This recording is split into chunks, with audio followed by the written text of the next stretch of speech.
Waalaikumsalam.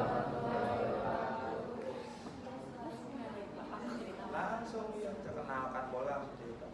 Kenalkan ada kenalan.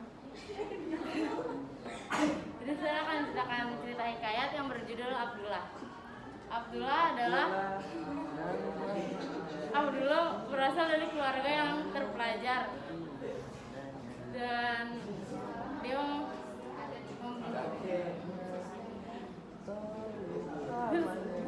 mempunyai terus kakaknya menikah dengan istri dari anak syekh. Istrinya itu menjadi pengajar agama dan bahasa.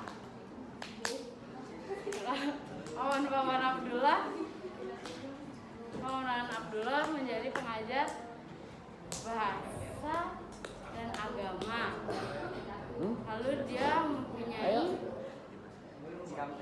menikah dengan terus mempunyai anak yang berjumlah 7 orang. Lalu sakit-sakitan dan sisalah Abdullah. Lalu setelah itu keluarga Abdullah masih percaya dengan tahayul, yaitu menjual anaknya atau biasa disebut dijual kepada keluarga yang lebih kaya agar terhindar dari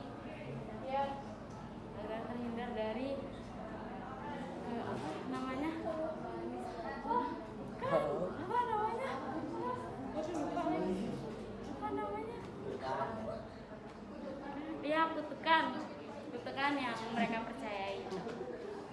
Assalamualaikum warahmatullahi wabarakatuh. Waalaikumsalam.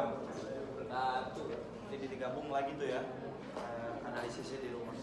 Pula aspek kebahasaan dari cerita hikayat yang berjudul Abdullah, yaitu konjungsi penghubungnya itu ada dan, lalu kata arkis atau biasa disebut zaman dahulunya itu ada malaka, keling, dan tahayul.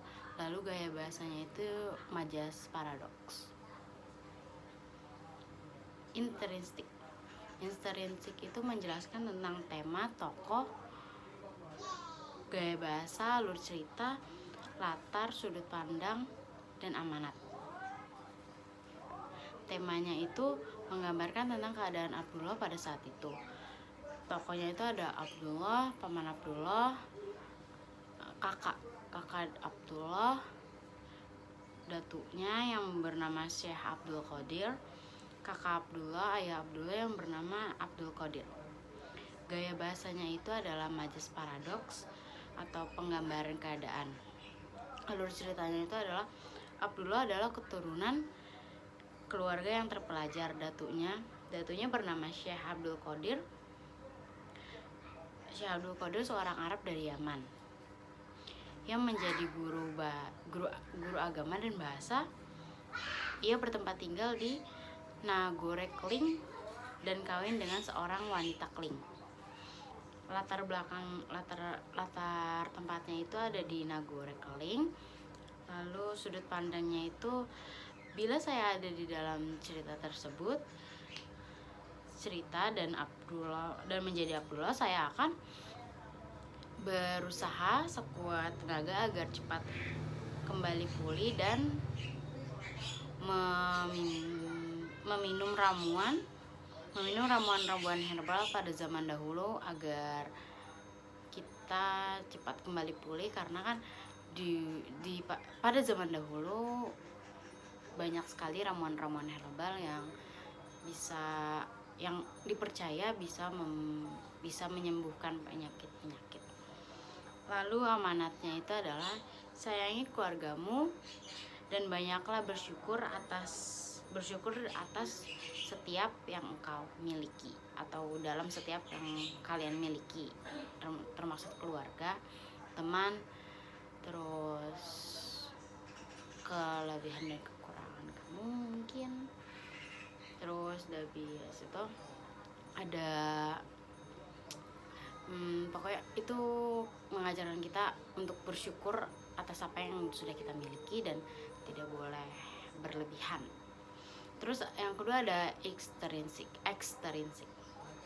yaitu menjelaskan tentang empat nilai-nilai dalam cerita hikayat, yaitu ada sosial, agama, budaya, dan moral. Nilai sosial yang terkandung dalam cerita Abdullah ini adalah tentang interaksi sosial keluarga Abdullah dengan yang lain-lain. Contohnya itu Datu Abdullah yang bernama Syekh Abdul Qadir yang menjadi guru bahasa sekaligus agama dalam Nagore Keling.